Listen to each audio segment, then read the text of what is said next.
सूरज अपनी लाख कोशिशों के बाद भी ईशा जी को नहीं बचा पाएगा।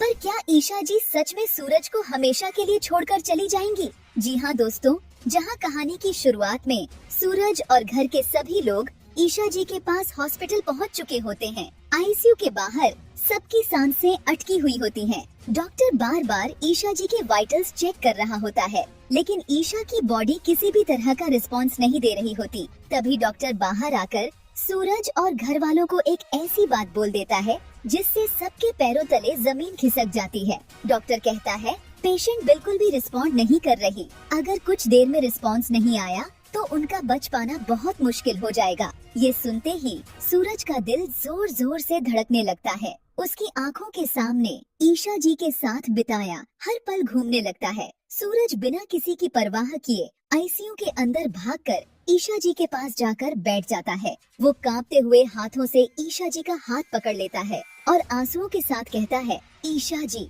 प्लीज आंखें खोल लो। अगर आप होश में आ जाएंगी ना तो मैं आपकी हर बात मानूंगा। आप जो कहेंगी मैं वही करूंगा। आपके कहने पर मैं आईएएस ऑफिसर जरूर बनकर दिखाऊंगा। बस एक बार आंखें खोल लो। सूरज फूट फूट कर रोने लगता है। पूरा आईसीयू रूम उसकी सिसकियों से भर जाता है। तभी अचानक मॉनिटर पर एक हल्की सी मूवमेंट दिखाई देती है। ईशा जी की उंगली थोड़ी सी हिलती है। डॉक्टर तुरंत कह देता है, शी इज रिस्पॉन्डिंग। ये सुनकर सूरज की आंखों में उम्मीद की चमक आ जाती है। धीरे धीरे ईशा जी की आंखें खुल जाती हैं।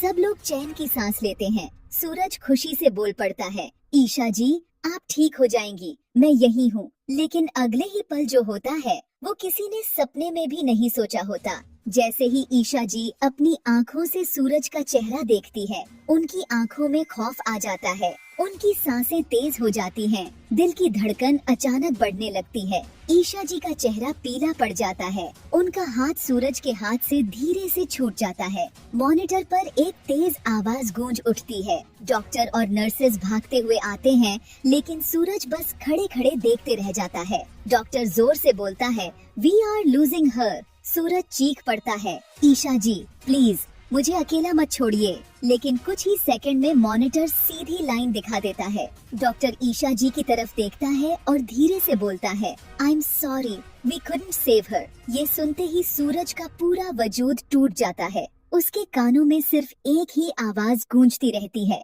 वी कुडंट सेव हर। घर वाले रो रो कर टूट जाते हैं। पूरे हॉस्पिटल में मातम छा जाता है। लेकिन सबसे बड़ा सवाल ये है, क्या ईशा जी सच में सूरज का चेहरा देखकर मर गई, या फिर इस मौत के पीछे कोई और खौफनाक राज छुपा है? और क्या सूरज कभी जान पाएगा कि ईशा जी उसे देखकर क्यों डर गई थी? आपको क्या लगता है? कमेंट करके जरूर बताना।